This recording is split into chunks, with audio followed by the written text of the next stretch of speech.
All right, welcome everybody to episode 66 of Boroughs and Burbs, the national real estate conversation. Everything obviously starts with New York. All things must start at the center of the universe, New York, and its suburbs, which Roberto and I would define as LA, sometimes Palm Beach when it's convenient, Palm Springs. Boston. They're all suburbs of New York. So today on the show, we're going back to New York. We've got the two presidents. I'll begin by saying I met them both at Halsted when Richard Grossman was president of Halsted in Manhattan, and Richard Ferrari was responsible for Connecticut, my region, and that's how I came to know Richard. Richard Ferrari has since left to become president of New England and New York, the entire Northeast region for Douglas Elliman. And at about that same time, Richard Grossman left to go to a startup, Avenue 8. So they're both back in Manhattan. They're both in charge of agencies.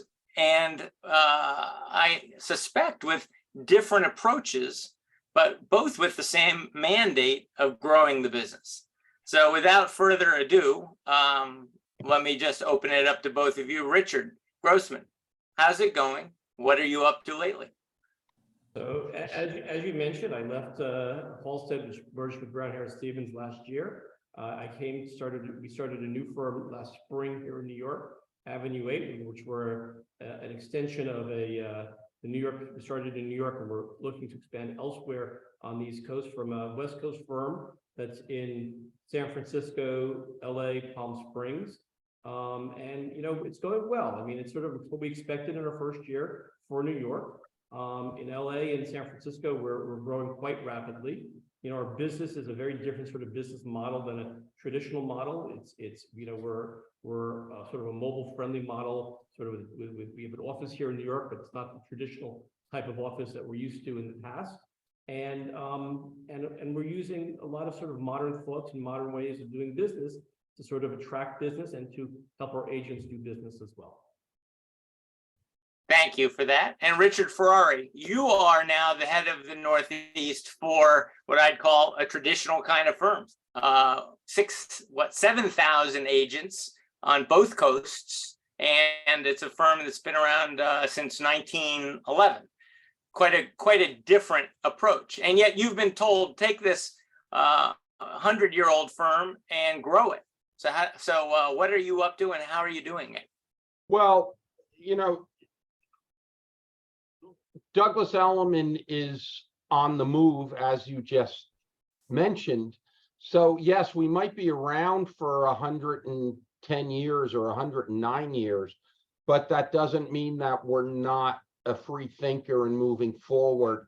And our business model, as I figured out, I'm here 17 months, changes pretty much every 6 months. Some aspect of it changes. We are expanding. As you know, I don't have 7,000 agents under me, but I have about 2,600 agents under me and probably about 35 offices. And who's your favorite? My favorite is the New Canaan office with John Engels. That it is. There we go. Okay, continue. I can't judge that, but as you know, John, just since you've been here, we have Newbury Street in Boston, Central Avenue in Wellesley, Financial District, and we opened up Nantucket. So basically this year we're seeing 4 new offices in the Boston area, and that we're then stopping for a year until we get regrouped.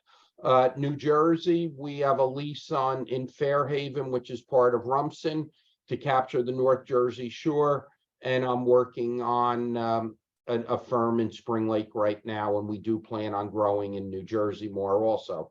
Let's see, Manhattan and Brooklyn are staying put right now. Okay. Where is Douglas Elliman outside of the Northeast? Where is Douglas Elliman? We have a total of about 125 offices.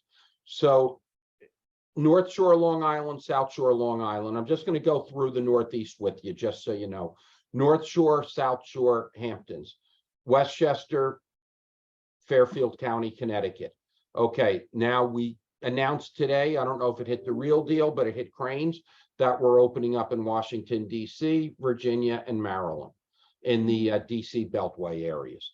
Okay, going south, pretty much in Florida, we are from Singer Island, I'm going to say Hope Sound, all the way down to South Miami. I'm not sure exactly how many offices, but there's quite a few. Then west coast of Florida, we are in Naples, and I believe we're about to, or we just are in Tampa, St. Pete's also. Then we're going to go middle part of the country. Texas, we opened up within a few years. San Antonio, Austin, Dallas, and Houston. Our little bit of a gem of an office is in Aspen, Colorado. Very profitable, very active office in Aspen. And we were in California, I'm going to say from Santa Barbara down to San Diego. So it begs the question, and either one of you can answer it, but it seems like two distinct strategies. One, a lot of offices, a lot of agents.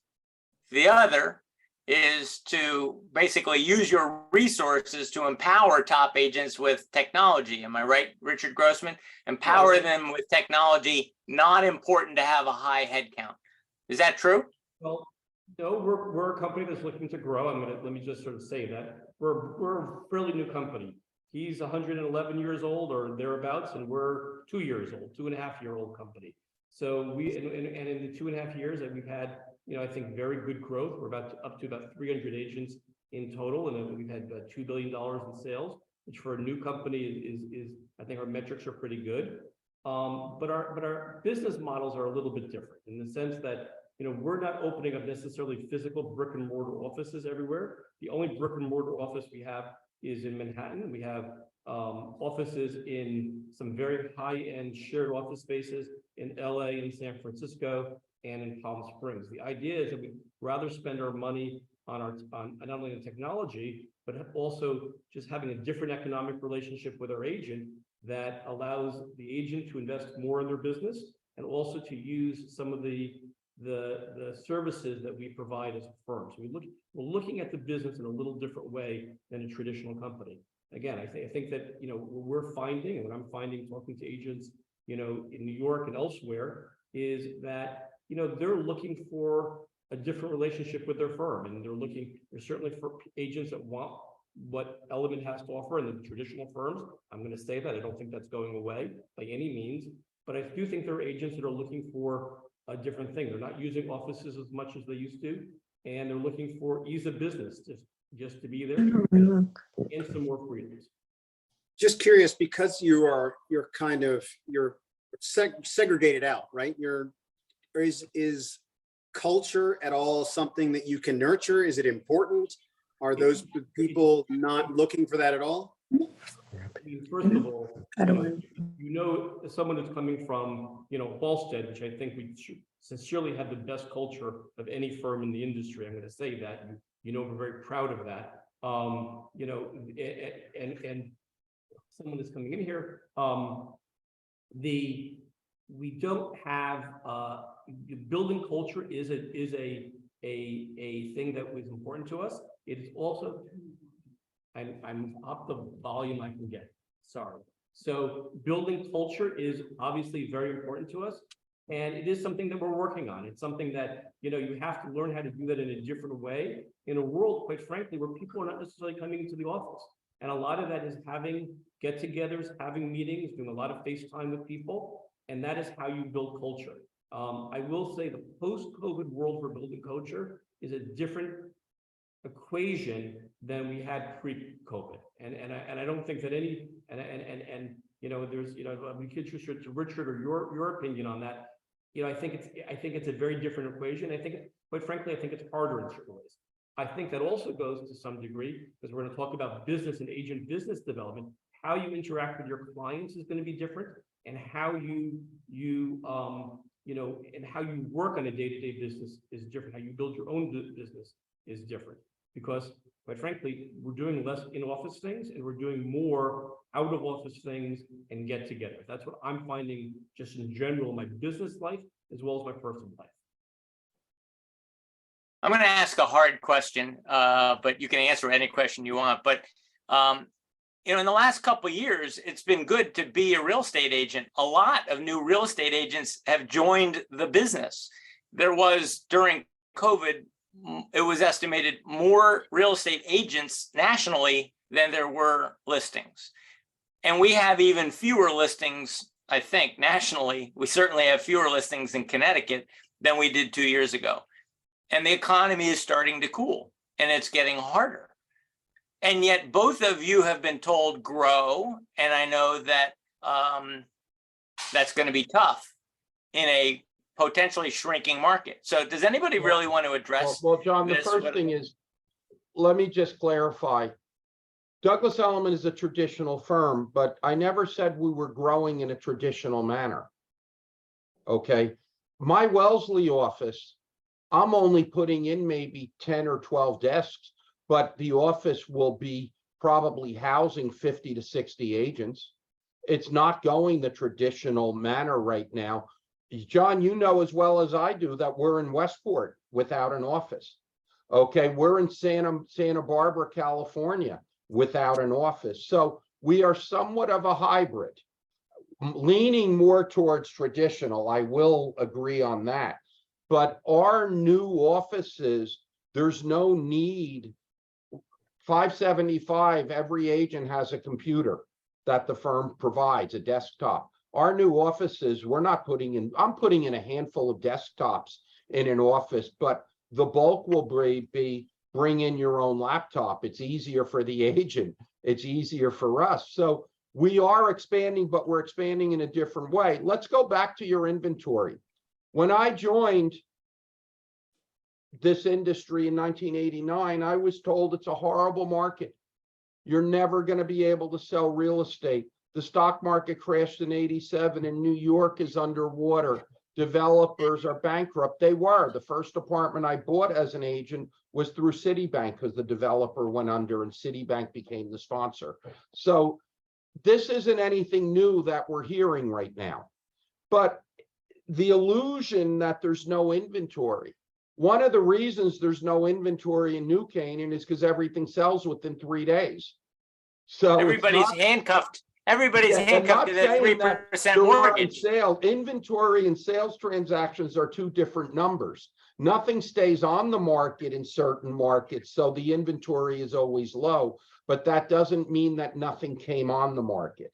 And when something comes on the market, it's any agent can sell it, as you know, John. But needless to say, we're not worried about, we're in a stable real estate market with a lot of challenges right now. High interest rates, a war in Europe, inflation, midterm elections that are now past us, which is good. But this isn't anything new. These obstacles are always here in our industry. So to hold back, the time to grow is when the market slows down. You don't grow in a booming business because then you're only looking for some failure as the booming business comes down. So this isn't anything new. And reminded, after 111 years, Douglas Elliman knows how to expand because we've been doing it for a long time.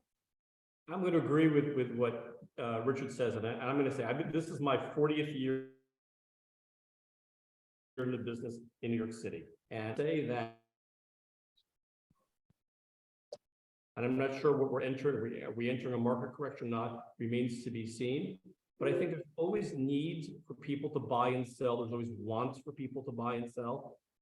How you tap into your customer base may have changed. It's still about relationships. It's still about sphere of influence. It's still about skill and skill development for an agent, knowing what you're doing. Yes, a lot of people entered the market when the market was frothy and good, and it was very easy to sell real estate. We've seen that in many markets in the past. But the people that survive in this business and make a good living and make a career out of this, use this, develop their skills, know what they're doing, develop relationships and a book of business and lead generation for themselves, or use lead generation that are out there that are ways to develop business for themselves. Have a business plan.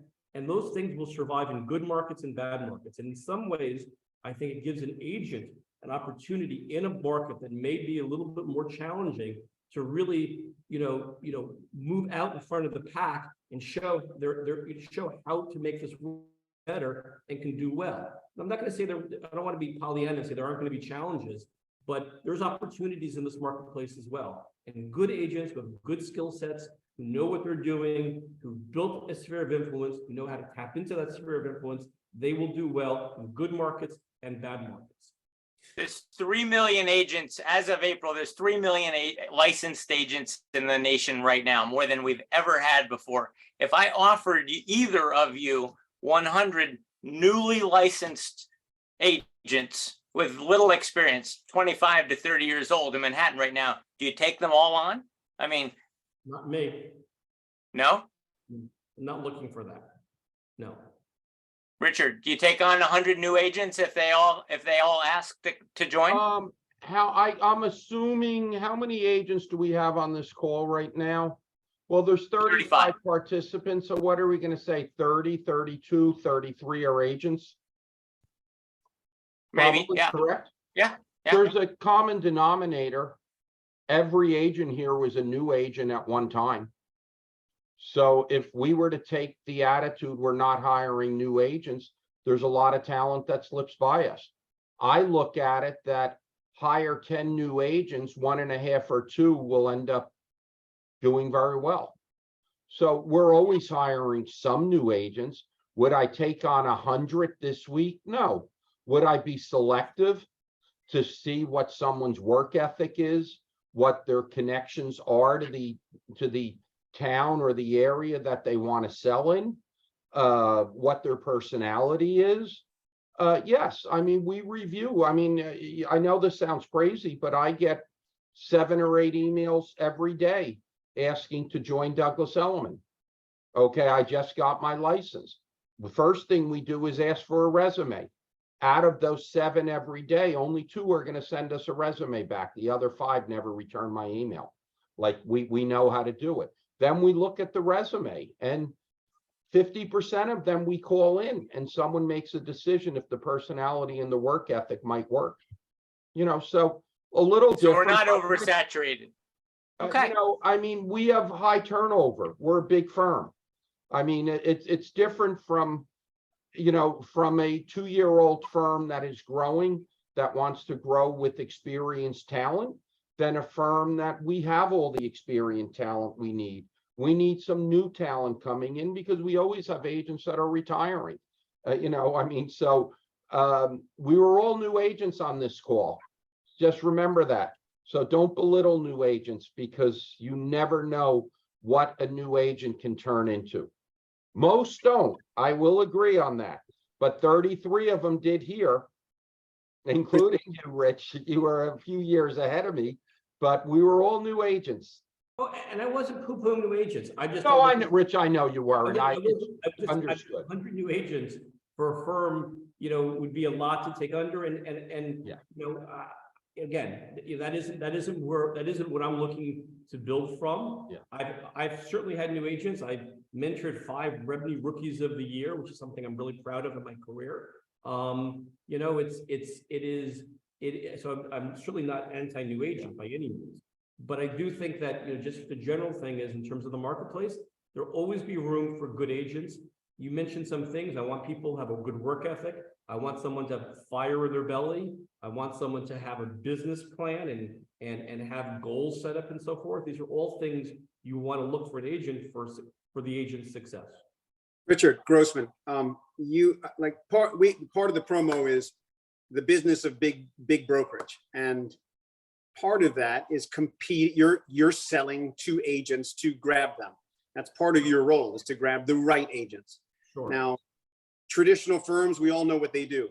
Compass Sure. did something different. Triple Mint tried to do or they at least espoused some technology that was different about how they could get leads, et cetera, et cetera. You're offering even something that seems a little bit more nuanced. And I'd just like to learn a little bit more about that, and try to also understand that I would think that a model like yours, where you're not heavy in overhead, it would actually serve you to have not every agent, but a lot of agents. Sure. So listen, we are certainly looking to grow our agent count as a company. That is something that we're looking to do, and we're doing that, by expansion. We were in Cal, we were starting in San Francisco, LA, New York. We're going to be going to places beyond this. But so we do things a little bit differently. So our economics, I'm not going to get into specifics, but we have a couple different economic models and packages that are different for agents. One of them is sort of a white label thing for agents that want to have teams and so forth, or talking about big teams and looking for services provided by a company. So that's one sort of model that we put forward. Second, our basic business model, which is our second model that we offer as well, is we offer our agents, a tremendous amount of support, but particularly the support with something we call performance marketing, which is ways to market themselves through technology and ways to get business coming to them. And I'm not getting into the specifics for it. I'm probably not the most articulate about that, but we have people here that assist our agents with that. And it's proven very successful in the markets that the agents have been using it for a period of time. It helps them bring in leads and opportunities for themselves. Our economic relationship with the agents is also very different than what we typically see in New York City. It gives the agent, quite frankly, because we're able to compress our expenses of running the business, we're able to give a better economic relationship with the agent, that the agent can therefore hopefully invest in their own business as well to help them build their business. And quite frankly, people are paying more for leads today and lead generation and so forth. So we give agents the opportunity to do that without really cutting too much into their bottom line for themselves. So. Okay. So I have a question about the new age of agencies. I look at guys like Ryan Serhant, and the people in my office say, why can't you be more like Ryan Serhant? Why can't you? And I say, well, I am never going to be Ryan Serhant. My point is, social media is making me anxious. It's making a lot of people on this call anxious. I see that a lot of successful agents have TV shows or major social presence. And I want to know, is it still possible to be old school in this business, a business built on relationships? Or because a lot of people are going to say, I thought my job was to understand the market and to understand my clients' needs and connect them with the right house. I didn't know I needed to be a media darling. I'm always pressuring Roberto. I'm like, why aren't you making more videos? You're great on video. And Roberto's probably saying to me, I have enough to do with my day job. So how do you feel about this new era of TV and social driving our business? Well, first thing is, John, it's not new. It's just a different tool of advertising. Okay. I mean, it used to be, I'm dating myself, the New York Times Magazine. Okay. And if you'd be on the beach, whether you were in East Hampton or Sandy Hook, it didn't matter.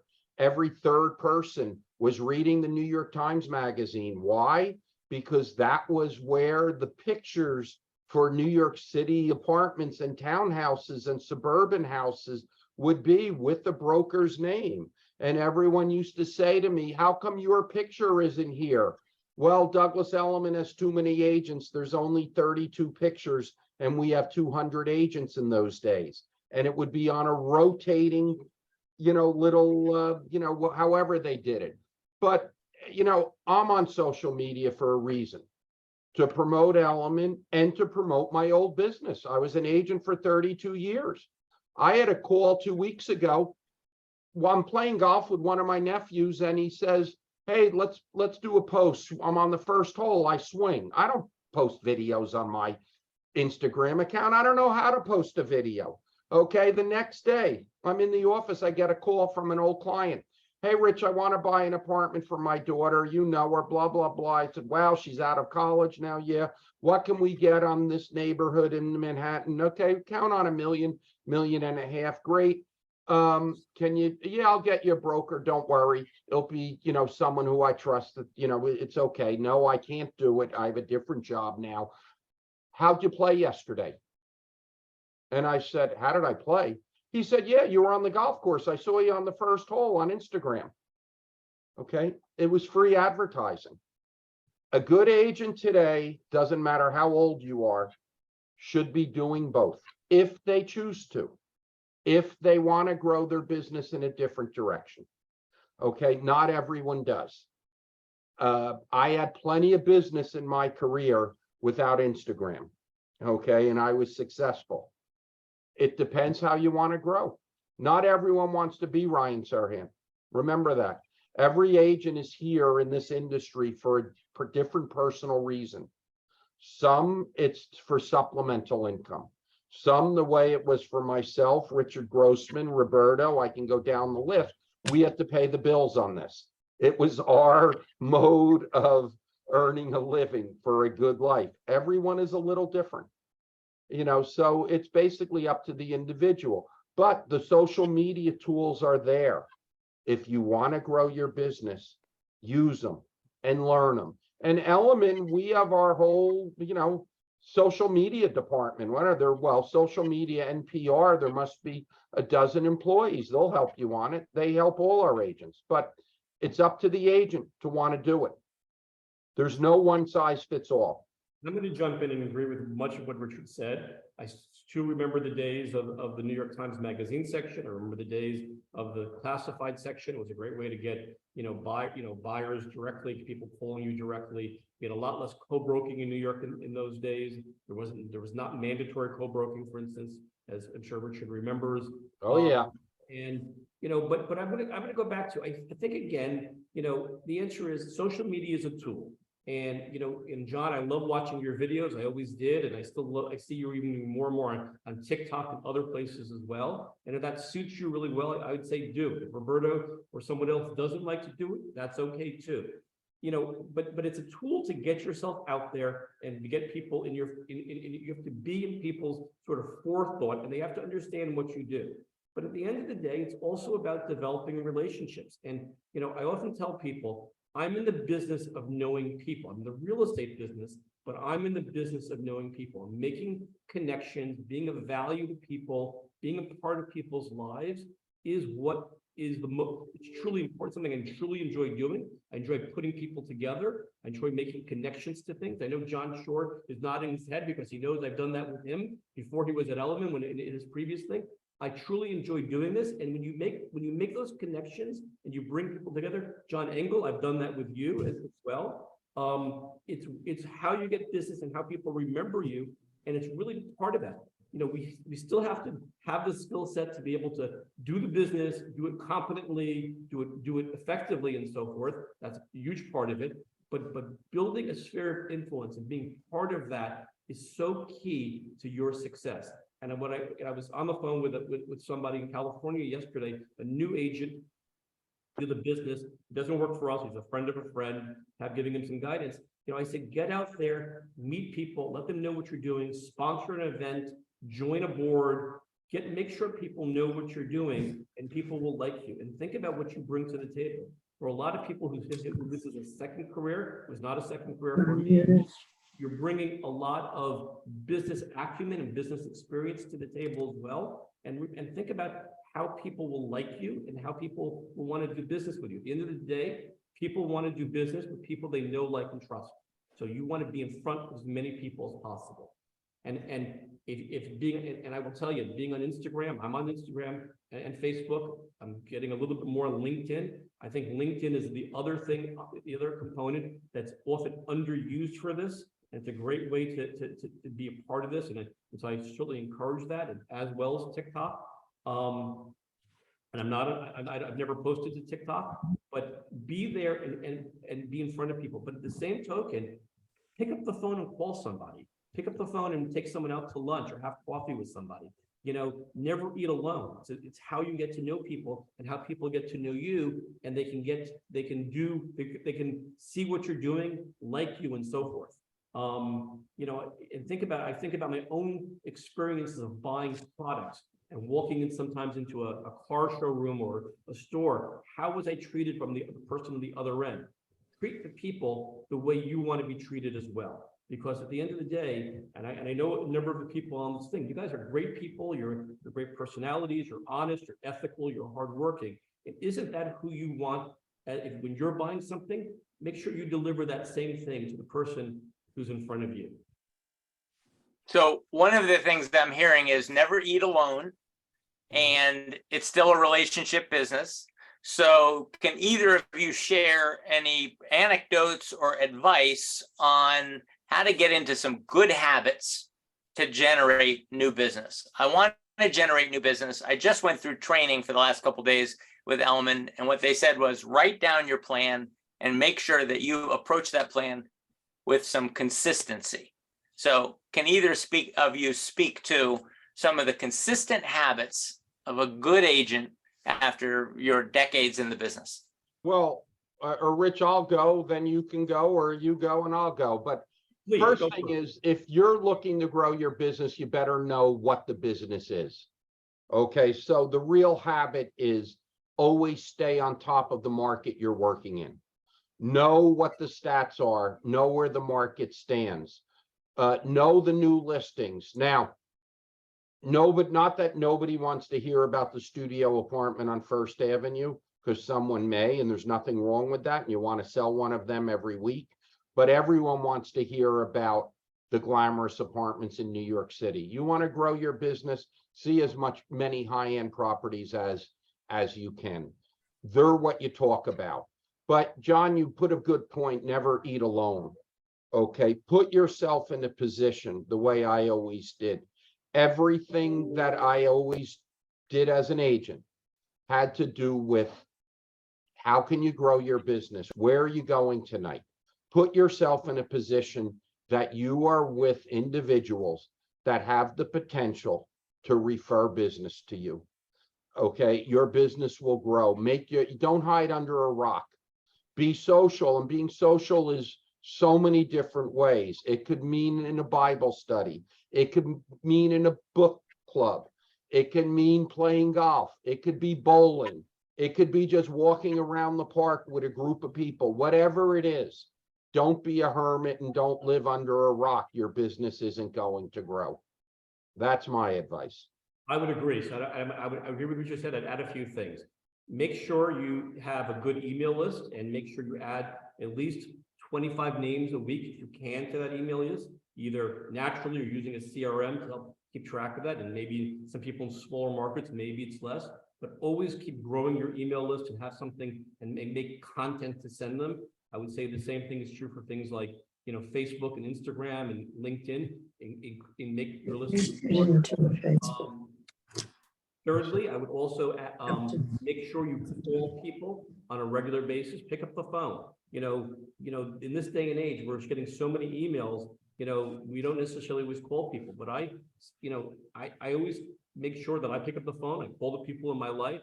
I spend time with them on the phone. I invite them out for coffee, for lunch, catch-ups, and so forth. That always leads to business. And I'm the one who said don't eat alone, but part of life is to network and so forth, and be out in the community. I was out with an agent the other day, and I took him through the ADA art fair, and he was like amazed the fact that here's a fair that I collect art. My husband's an art dealer. I went around the fair. I probably knew 25 people in the fair. I made sure to say hello to everybody or wave to them or catch up for 2 seconds. It's part about being a member of the community. I serve on 3 boards. It's something that keeps you out there and keeps you with different people and keeps you sort of your finger on the pulse.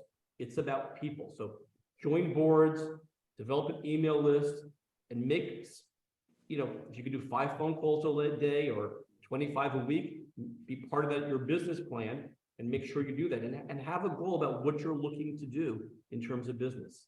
So every good agent should do all of these things we're talking about. Let's assume, that's almost a prerequisite. That comes from us. That has nothing to do with the brokerage company. Sure. Nothing whatsoever. So what should brokers on an individual level demand of their company in that relationship in order to help them grow? And why would Richard Grossman, your model, be different from Richard Ferrari's model, and say that I'm an agent and I'm good, and you guys both are interested in me? Why would you influence me one way or the other? So we're very different companies. I'm going to step in. Of course. And from what we're doing, and I mentioned this before, is doing some things like we call performance marketing, which we're using we would help you analyze your business, where it's coming from, and develop a marketing plan using some of our own internal sort of, proprietary tools and so forth, help you market yourself through a social media and other venues as well. That's one of the things that we do as a firm that we're doing a little bit differently than what other firms are out there. In addition to providing the basic same real estate services that you would expect, you get support, you get a marketing, you get things like that as well. Because a successful agent is going to be successful wherever they are, is the reality. They should be. But they're not always. It's, a firm has a lot to do with it. Remember, an agent has 2 brands, or in today's world, some carry 3 brands. Themselves, the firm they're with, and if they're on a team. Douglas Elliman has 400 teams. We promote teams. We know how to manage teams. So, the way we do business has changed. And I'm thrilled when rich firms like yours are able to get venture capital money, able to hit the market running. If I'm not mistaken, you've had close to $500 million in sales this year. Well, since inception, we've had $2 billion in sales. So about $1 billion a year. About $1 billion a year, which is phenomenal. Okay, for a new company, it's phenomenal. So congratulations, you're doing something right. I was surprised when I took the job at Douglas Elliman. My region does over $1 billion a month. Okay, but we're the largest region at Douglas Elliman and the most profitable. But the numbers are staggering. But how does an agent make enough money? That's the key. Forget about whether a firm has 7,000 agents or 7 agents. That little firm that has 7 agents, if you're one of those 7 agents and you're making a fortune, the firm works. Okay, if you're one of those 7 agents and you're not making a nickel, it doesn't work for you. So it's not the size of the firm. It is you, but it's also an agent today carries 2 or 3 brands.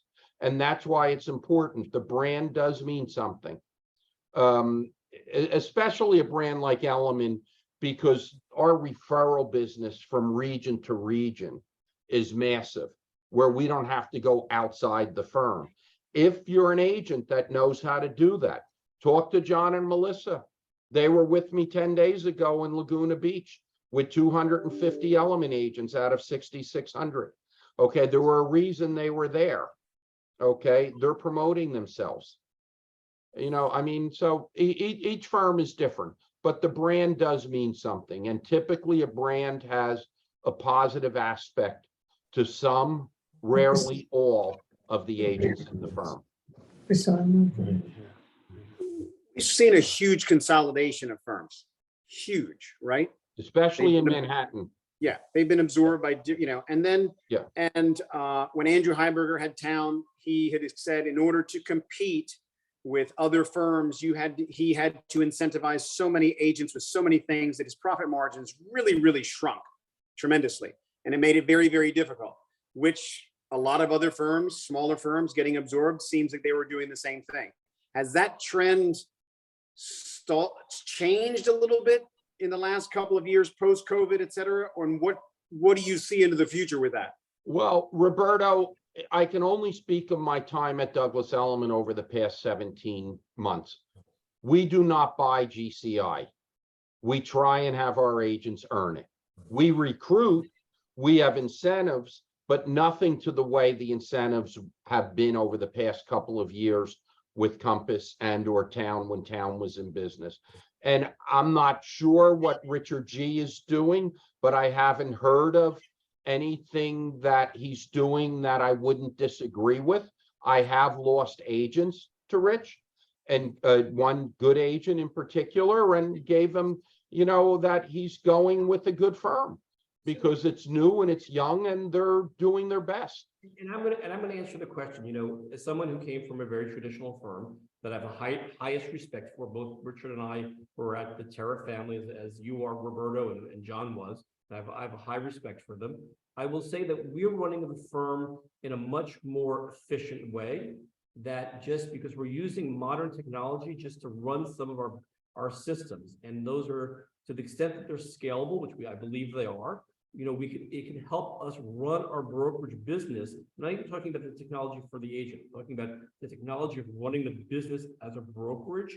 We can do that in ways that's a little bit more efficient, or a lot more efficient. And I see that in things here. And I thought initially when I came here, but how we run things, that just makes it a much less people intensive thing. Some of the back things that agents don't see. I'm not talking about marketing. I'm talking about things like accounting and other areas as well. And it just becomes, because we can cut those expenses and we're cutting out some of our office expenses as well, it makes it a much more, we can both be profitable and have a better relationship. Remember, the largest and fastest growing real estate company, I'm not saying Avenue 8 is this company or Douglas Elliman, but the largest and fastest growing, one of the most profitable real estate companies in the world today is EXP. Okay, EXP is, which is not a New York brand, and they're not competing with us.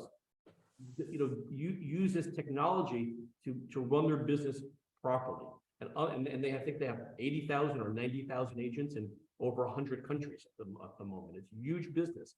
You guys may not know them, but in other parts of the world, other parts of the country, they do. And a little bit of some of our thinking is we can use their business model to run our firm, but also do it in a way that competes in a luxury model. So that's a little bit of what our ethos and what we're aiming to do. So we're trying to marry those things. It's not going to be quite EXP, and it's not going to be the traditional luxury model as we know it, but it's going to be a more modern way of being luxury for the future. That's sort of our goal. And again, we're a young company, but we're doing some exciting things here without, and some of the stuff we're still working on. We have some exciting relationships. Some of our VC money, I'm not going to talk about who those are in this call, but are very interesting people. And it's how we're looking at the business. We call ourselves Avenue 8. It actually comes from the 8th arrondissement in Paris. Everyone knows I love Paris here. And it's the idea is from the Arc de Triomphe, and it's being a center place for places to come to do business that will also help us sort of build our business and bring other sources of income for ourselves to run our brokerage. All right, So are you a founder? I am not a founder. I came in after 2 years. I am a shareholder. Okay. So I'm not a founder. So this show is called Boroughs and Burbs because it really does recognize that New York matters. New York matters to so many other markets. So I'm going to unmute Tammy. I'm going to unmute John Shore in Boston in case either of them wants to comment on the fact that, Richard, you come from Richard Grossman, you come from a California firm that said it's important that we have a New York presence. Tammy, I think Ravis has recognized that we're a big suburban firm and we need a strong New York presence. Richard Ferrari, you're running New York and New England, and you just said it's the largest and most profitable. Let's talk about the importance of New York to other markets like Boston, like Cami in Connecticut, the importance of New York. John, you want to tackle that? Is there any synergy? Is there any point? Do the folks in Boston care that you're affiliated with a New York firm? Richard, do they care in LA that they have a New York presence, or does it not matter? Yes, they do. We just spoke to some. Yeah, and I used to live in New York City, so I'm familiar with the brand. And New York, we feel like it, because it's New York, it elevates the brand. He has two brothers that live in New York. Right. In Westchester. But we just spoke to one of our sellers, and we said that we joined Element, and they're in New York, and they. Oh, he's like, oh, we know, $1 million listing, we know that they Frederick. said $1 million. We watched that TV show, and then I said to him, and I joked, it's like you learn some of the negotiating skills as a seller from that show. He's like, oh yeah, I did. I love that, because some of his negotiating skills, I think he got from TV, He did. which aren't real. And he was really excited. Yeah, they were thrilled that we were working for New York. And they do, and this particular seller of ours has some very high-end properties and He works on new has something developments. on the market in the Cape for 16 million. 16 million, yeah, and is doing some new developments in But Boston. Boston is famously a rival of New York. Folks in Boston say, don't talk to me about New York. This is Boston. Yeah. It's a Uh, Boston's a suburb of New York. I was brought up and born in Brookline, Massachusetts. But people in Boston love New York. They They go to love New it. York. They go to the for- shows, they go all the time. Mhm. People we know, they love it, Everyone's going to Christmas in New York. Everyone, right? Yeah. Looking in Bergdorf's window. right.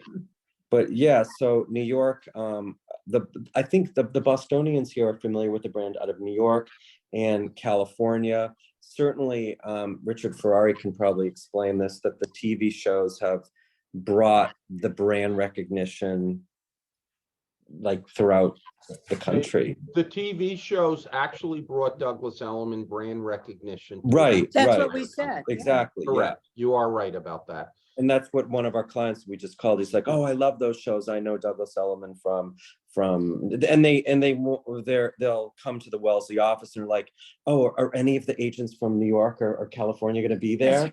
Like at the opening, we want to meet them. We wanna John see sent them. him a picture of the office, of the exterior of the office, and they Oh, just. putting up the sign. It putting was up- your picture, was your Richard. picture, and they just sent us a text with confetti. Yeah, coming congratulations. down. They're really excited. They're very Yeah. excited. Everybody here watches, first of all, the $1 million listing in LA, the people are from Boston. The Altman boys, they're from Boston, and everybody knows their parents. So, and Boston, Newton, they're from Newton. So everybody knows them, and so they feel like they have a connection with them, so. Yeah. The importance of New York. Anyone else? So can I jump in on that a little bit? Because, and I don't mean to, but I agree. I mean, listen, I've referred business to John. I mean, Yeah. in Boston. Yeah, you did. Yeah. I think that, and this goes a little bit, I'm going to talk about, building business and so forth, look to see what your clients are doing. And I quite frankly, I give Element, hands off to Element. They're in the right markets. The people in the New York market have relationships and other markets around the country, are going to be in places like Florida and California and Boston and Texas and, and Aspen and so forth, because these are our natural places. And I've been saying this a lot since COVID. And I think that, and obviously the suburban New York area, but I also think what a lot of people are making is a lifestyle change that related to their homes. Homes are no more just a place to live, and this is at all price spectrums. Whether you're the $50 million buyer or the $1 million buyer, I've seen people in my own sort of age group, 55 to 65, or getting to a point in their life, and they're saying, I don't want to just live in New York City. I want to live in New York City and someplace else. Often Right. it's Florida. Often it's California. One of the things I was doing in California is I have a lot of friends who are making, either whether, again, different economic levels, whether they're selling a $4 million apartment and taking a $2 million place in New York and a $2 million place in Santa Monica, or they can afford $10 million places in both, and the Hamptons. I mean, we see that as well, or Palm Beach. They're looking for lifestyle changes. They don't want to give up New York City necessarily. They have children here. They love everything that New York has to offer, but they also want the lifestyle. And in some cases, like Florida, the tax advantages of living in South Florida or Florida, but South Florida tends to be where they go, or the lifestyle of LA or Palm Springs and so forth. And you're seeing that, and that's just it's a natural sort of progression. And that's a whole different market than people just entering the market or families and so forth. We're seeing a lot of that. And I'm seeing that among my own social sphere of people looking for second homes in places to have a more interesting life. And there's a whole generation of 55 plus individuals who have the money to do this in ways that previous generations didn't. Previous generations might have had a pied-a-terre in New York City, or maybe a place in Florida, but the place in Florida wasn't a $15 million apartment or $50 million house. It was more of something more modest or something. Today, people have the money to do it. They're spending it. I was with a client of mine here in New York, a friend of mine. He's a big real estate guy in New York, an old client of mine. He says he's spending 5 months a year in LA, and he wants to buy a place for, $10 million in LA. I mean, if I'm putting him with an agent out there, it's that type of thing. He's not giving up New York. He's not giving up Southampton. This will just be another thing on his list because he's a few years older than I am. He's probably 65. He wants to enjoy what he made. And that's a whole thing that's going to survive any economic downturn because time is against us, guys. When you get to be a certain age, time is against you and you want to enjoy it when you can enjoy it. And it's not about the money. It's not about, the future. It's about today. It's interesting, Rich. You talk about that. When we announced we were opening in Nantucket, probably, I think the office opened in July and maybe in May. I think I was there in April, about to signing the lease. Whenever we opened it, we had the largest sale this year in Nantucket way before our office was open. We didn't even really use we had one Nantucket broker who was the point person, but it was basically two New York brokers mentioning the clients were opening in Nantucket. One said, I want to sell my house. The other said, I want to buy a house. And in the $30 million plus, it took place. Okay. We've had, you can't imagine the calls I get. We did 2 deals in Spring Lake, New Jersey. Sellers just asking, calling up cold calls. We want a New York broker. Well, we're licensed in New Jersey. We don't have an office. List my house. We sold them to New Yorkers. Like, we are where we say Douglas Elliman is where you want to be, but our markets all feed into each other one way or another, having to do with your primary residence and your second home residence. At 3 o'clock today, I had a conference call with 2 developers and a broker in Philadelphia, pleading with me to open up on the main line and in Center City, Philly, on how the main line in our Florida is all the same and how everyone knows Douglas Elliman, but we're not there. I said I'd look into it. I mean, it's, do I want to be managing offices on the main line right now? I'm not sure, but they were right. Okay, they were right on. It might not be New Yorkers going to Philadelphia, but it's Philadelphia and the main line going to our other markets. I mean, and that's what they were talking about. So, the importance of New York, it's important. Continuing with that theme of a second home, and both of you are well-traveled and the luxury market has expanded beyond the traditional markets. And people are now exploring the southern states, right? We've seen a tremendous boom in Texas and Florida and Arizona. And now we're seeing you're opening up the mountains, right? Colorado and some of because they're more accessible than ever before. And there are more regional airlines sprouting up over the last 10 years to service those markets. So my question is, what's going to be the next hot market, the new thing? Well, we had a presentation from Portugal today. Americans buy in Portugal.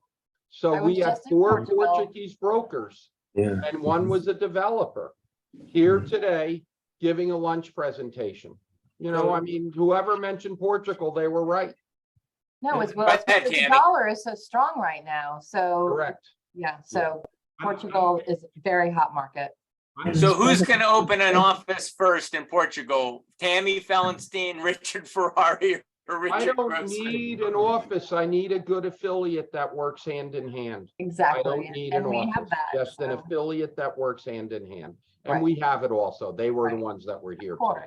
First of all, I'm gonna agree. Right now, the dollar is very strong, so buying in Europe is key. I think that's also going to hurt us with Europeans buying in our country, but we'll see. I mean, I think that's going to certainly made it more expensive, but we'll see about that. But in the United States, look for Asheville, North Carolina. That's one of the markets I think you're going to see open up big time. Right. Areas of sort of northwest Wyoming, I think you're going to see that's drivable from like that's from California and so forth. I think you're going to see people going there. There's no state income tax there, and there are people I see are building and buying some big properties out there. Whether that's going to be a huge market or not, that I don't know. Montana, places like that. I mean, I think there are a lot of people who are buying, looking for lifestyle places, and they're going to places like that. I was with some people who are building 80 acres in about an hour south of Jackson Hole in Wyoming, and are building their dream home out there. I mean, the cost of building it is less, and they basically bought the top of a mountain, and they're getting a whole valley, views of a whole valley from it. I think you're going to see that. Go where the money is. The money is in big metro areas. I mean, there's money all across the country, but it's concentrated in New York, LA, Southern Florida. I mean, go where the money is. And New York has a lot of money at the end of the day. Where do you go next? From where you are? What are the next markets for you guys? Probably Florida. We were hoping to open in Florida a little earlier than we have. I'm talking to some companies down there. We're trying to focus a little bit on what we have on our plate right now before we start expanding, but that's our natural place to go. So there are a couple of companies that I've spoken to in Florida, and I'm looking at would be sort of either the sort of Miami area or possibly the Naples area. They're the two areas that we've been looking at, talking to people in. Naples area is hot. Yeah. Naples is very hot. If only a fraction of the people who watch this show take action on Portugal or the northwest corner of Wyoming, it's going to really set those markets on fire. I think the secret might be out as soon as this hits the TikTok, right, Tammy? But John, they may have clients that may be looking to buy, and they can get a nice referral check for it. So, guys, keep in mind places like Portugal. There is you can get the golden visa. I think it's only $250,000 in some other countries. Some others maybe $500,000. I think for Portugal. Some others in Europe, I was looking at a list, are lesser numbers as well. And a lot of people are saying, I want to do that. I have a good friend of mine. Wait, what is that? What does that mean? Golden visa is you invest, you buy a piece of real estate for $500,000 or more, okay, which will get which will get you a nice home in Lisbon. You can then have permanent residency or have residency for 10 years, and then actually that can lead to citizenship after a 10-year period of time. Different countries have different rules. And Greece has some of this. Not every European country has it. Canada has this. And there's some people who say, I want to have, Francisco moved out of house. I have a friend of mine who was a very successful woman here in New York, and she decided to retire. But she didn't have, a ton of money. She sold her apartment that she owned with her ex-husband. They split the proceeds. She's able to retire and live a very nice lifestyle in Portugal for a fraction of what it would cost to live in New York. I mean, just John, I have a handful of agents outside my office because I have a 5 o'clock that was scheduled with them. So I want to thank you for having me on. Roberto, great seeing you. Richard, my longtime friend, great seeing you. And Tammy, great seeing you. Joni and John, again, welcome to Element. Pam, great seeing you on this also. I have to run. Talk later. Thank you. Richard, thank you so much. Thank you. The only thing I'll add is that we're off next week, Thanksgiving, and the week after that, we have the president of Element, Texas on the show. And we're going to dive into Texas, the newest suburb of New York, and find out all about why everything is bigger in Texas. Great seeing all of you guys. Thank you, Roberto and John. I appreciate it. It's great to see you guys. Take care, guys. See you, Thank Skipper. you.